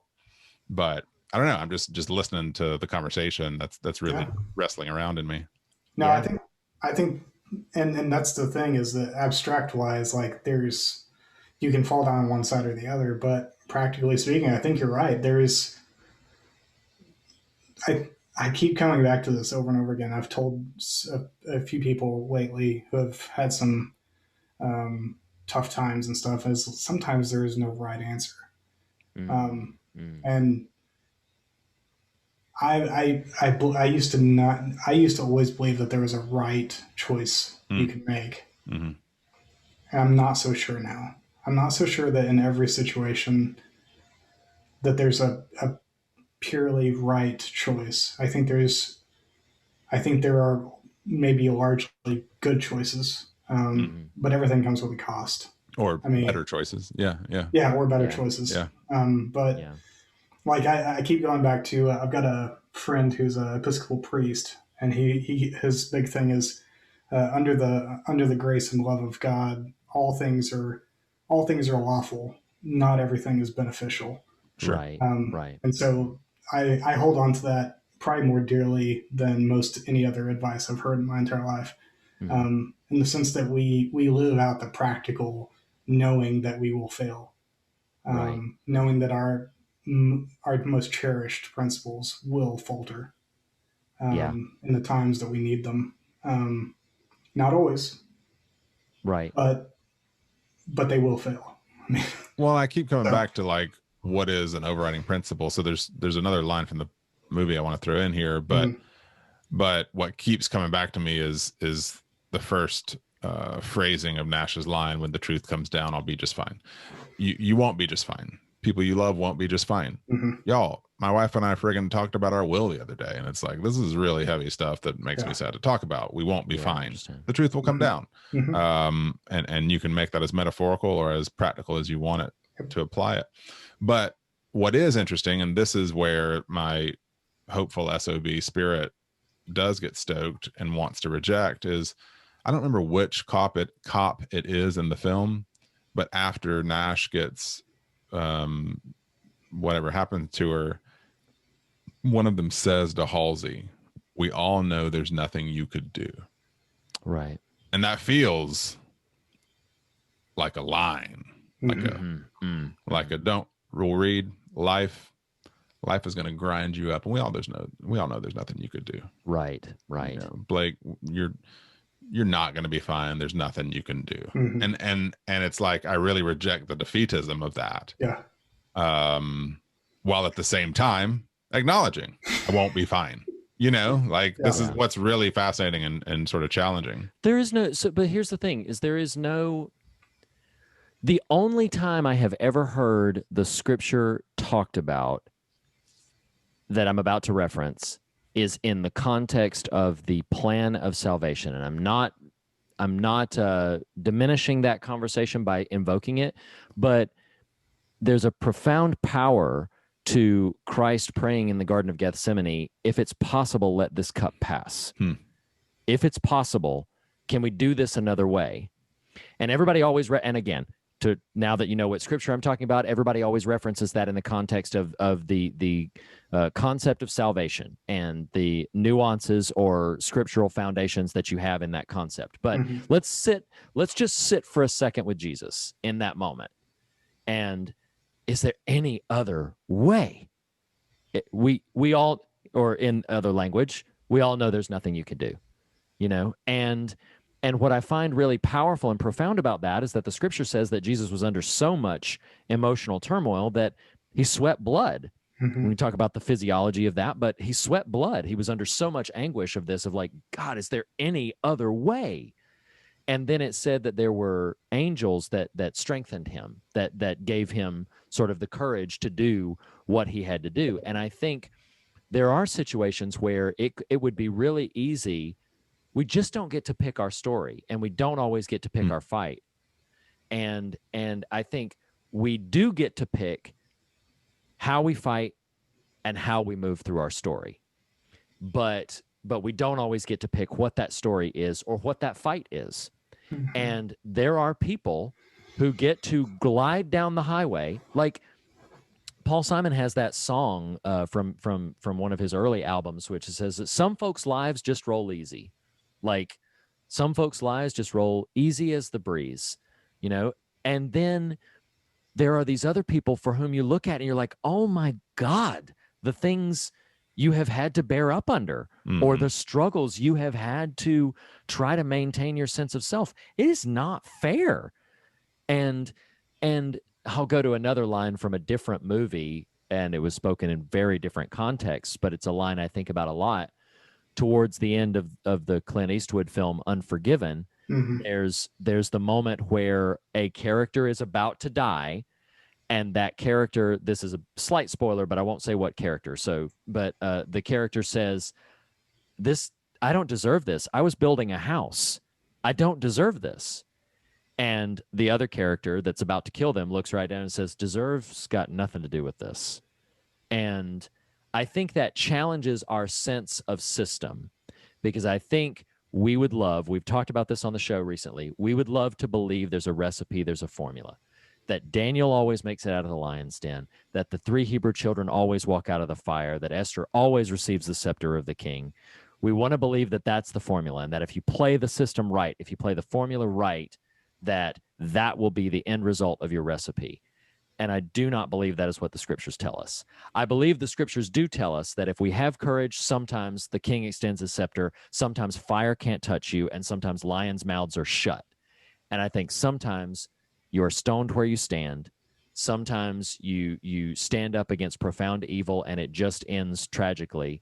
And that all of those things happen by faith. And that all of those things, the posture in which you stand in the moment, that all of that happens by faith. And that it is not really for us to know or to determine whether the writers of the world will be successful, or whether we will overpower them by some means that comes to us in the moment. But I think the compulsion is to recognize, do not lose yourself because the writers are out there. Overcome evil with good. Do not repay evil for evil, but overcome evil with good. That is something that is really easy for us to consider when somebody has wronged us at the Starbucks and inconvenienced us. But when you face these more oppressive, and if you explode it out, more systemic evils, that scripture gets a little harder to swallow. It is no less of the challenge and charge that is given to us. There is not an asterisk on it that says, well, okay, there's a couple of times you can repay evil with evil and everything is going to be okay. It's not. Because repaying evil with evil, just everybody loses. Everything is lost. And that's something that's really challenging for us, and why I find it sometimes so difficult in these other concepts. And I do sit, maybe somebody would call me out for contradiction, but I do sit in the place that sometimes you can seek to stop the force to protect the innocent. Like, I do sometimes sit in that place, whether it be from your own children or somebody that you see being oppressed, and you do need to take a stand against that. I do believe that. How that stand looks and how it plays out, I think that's where we get into the minutia of overcoming evil with good. And I think that's where you have to be really diligent and conscientious about how you stand in the midst of that, and that you're not perpetuating further evil in an aim to stop evil. That's a worthwhile conversation. And it's supposed to be hard. It's hard. Yes, it's hard, but it's supposed to be hard. And if it were simple and if it were easy, like that's the writer route. Writer is just like, no, I'm just I'm just after you. You know, that poor gun's not loaded, and what are you gonna do now? You know, like, you know, that's the simplicity. The harder work is how we make the choices that will undermine this, and yes, God, if you listener, or if any of you co-hosts, or speaking for myself, maybe 10 years from now when I listen back to this, if you're sitting in a Gethsemane of yourself and begging God, like, God, is there any other way we can go through this? Is there any other way that we can do this? Maybe the answer is no. I was going to say, be prepared for a no. Yeah, exactly. Maybe the answer is no, but you can take, and I do believe the scriptures say this as well, that you can take some comfort in the fact that you are not alone in that moment. Mm-hmm. Like, you are not unseen in that moment. And that, even in that, the angels brought him strength. The angels brought him comfort. And it didn't stop one iota of the pain, of the dread, of the blood sweat. It didn't stop it. But there will be strength and courage that you can have to stand up and to maybe take the faithful stand despite unspeakable evil. That's what's really charged with us. Okay, go ahead. Yeah. Two quick things as a response to you is not only is it hard, and will we each find ourselves in that space where we're like you, sitting in that space where we are stopping the force, whatever it may be. We also are bolstered by the fact that we are given grace and forgiveness, even in the after of that action. We're bolstered by that. The other thing is you brought up the furnace with the three, Shadrach, Meshach, and Abednego. Yeah. And my favorite part of that story is actually when they're talking to Nebuchadnezzar, and they say, even if you throw, like, you can throw us in there, but our God will save us. And even if he doesn't. Yeah, right. That's right. Like, because they didn't even know. Right. They had faith that God was present with them, but they didn't know if they were going to live or die. Yes. That's the difference, is knowing that God is present with you, even if Regardless. You don't know. Yeah. Yes. Yeah. Amen. Amen. No, that's so, y'all, the Hitcher, like, man, I tell you, like, we've talked about a lot of scary stuff on this series, and I'm not in what I'm about to say, I'm not diminishing any other entry, because, man, we've talked about some really scary stuff, but you get to the root of fear, there are few scarier things than, you could do the faithful thing and maybe not be okay. Like that when the truth comes down, maybe the truth comes down right on your head. And that is a scary thing, but we are called to have courage, and we are called to be faithful, and we are not called to be faithful conditionally. We are called and compelled that as the three Hebrew children, even if he does not, or as Christ in the garden, nevertheless, not what I want, what you want, if there's any way, I don't think it hurts to ask. If there's anybody out there who's struggling, and anybody out there who feels like their faith is somehow less because they've struggled, let me say very firmly, it does not hurt or offend God that you've asked. Because if Christ could do it, we can do it. Like, it does not hurt that you're upset by what's happening, or that you are, mad or kicking against what has happened. And feel free to yell at him. Absolutely. Yeah, absolutely. He's not the God I believe in is not insecure. Yes, exactly. So he will, he will be faithful and true to you, even in the midst of, our struggles with faithfulness to that end. So yeah, this is a thought-provoking film. Are y'all ready to go to the fog meter, or good? We good? All right. So fog meter, as always, our very specific metric of fear and God, wherein we rate the scares and the substance of the films or the piece of material that we cover. The Hitcher, it is written by Eric Red and is directed by Robert Harmon, starring Rutger Hauer and C. Thomas Howell. On the fear measurement, this one does a number on me. I don't think it's like nightmarish, but in terms of that existential dread sort of thing, and to that end, I'm going to give it an 8. Blake, this was your submission for what scares us. What do you give it on the fear measurement? I think the ending of this movie, like you said, is the existential dread is it hits me every time I watch it. I think it's why I don't watch it very often, because it's a gut punch whenever I do, and especially knowing that I'm watching it with the lens in mind that I don't think he chose right. Yeah, sure, right, of course. So, right. And so, with that in mind, I'm gonna up yours and say up yours. Yeah. 8.5. Okay, cool. I got you. Nathan, are you gonna up mine pour too? some sugar on it too. Your gooseberries. Oh, This is for scares, right? For fear. yeah, for fear. Mm-hmm. Yeah, I mean, I think any movie, any story that, no pun intended, drives the metaphor this directly and this forcefully is really intending to provide that existential quotient. In other words, it wasn't an accident, that what is sort of there. From a fear standpoint, yeah, I mean, I think wrestling against, squirming beneath the notion that either your most righteous deeds will be met with futility, if not vanquishing, or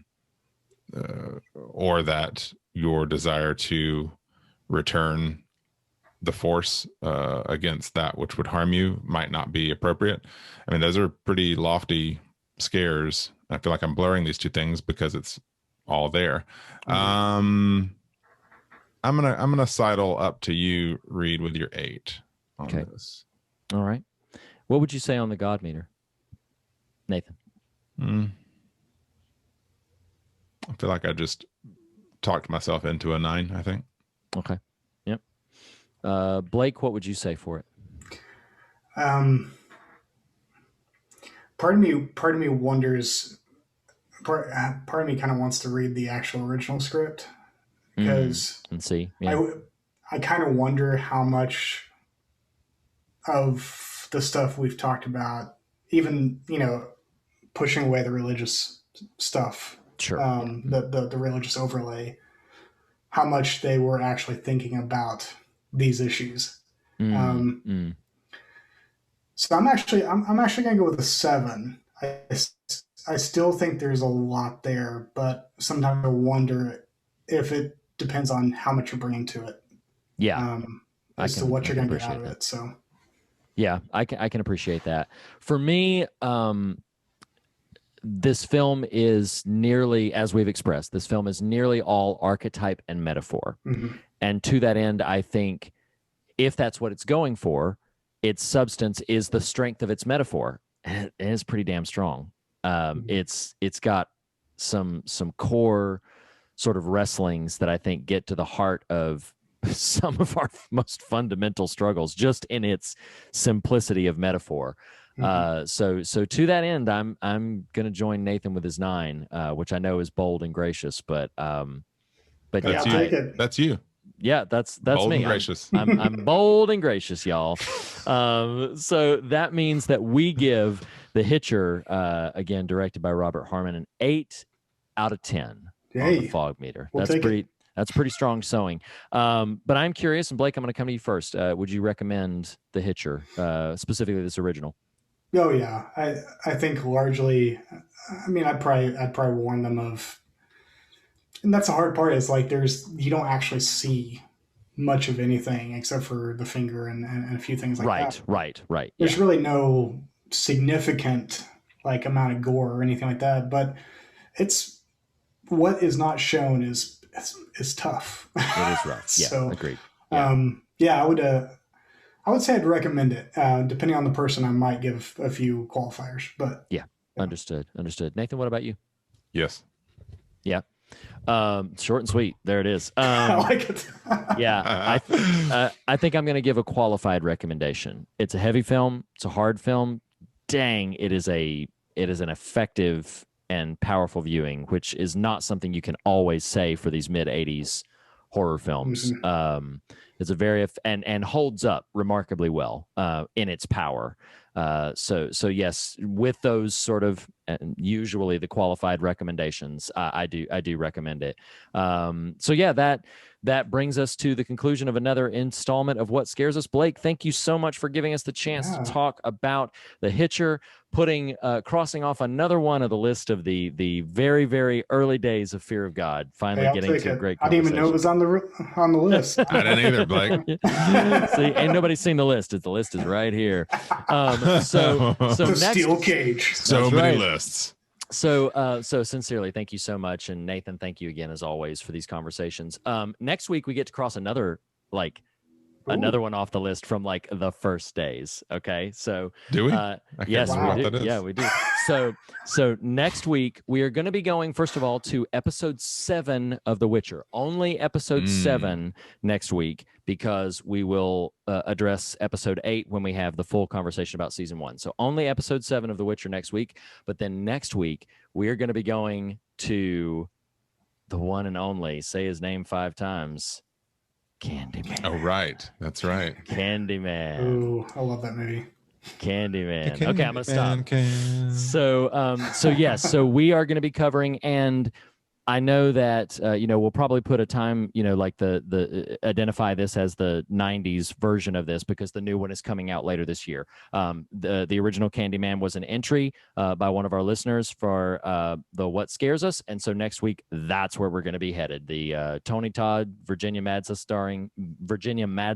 starring Candyman. So we will see you all there next week. As we say on every episode, the fear of God is the beginning of wisdom, but not the end of the conversation. And in that spirit, we encourage you to fear nothing else and be on your way rejoicing. Thank you, Blake. Thank you, Nathan. Thank you. Love you, brothers. Thank you, Reed. We'll talk to you all next week. Okay. Bye-bye. See ya.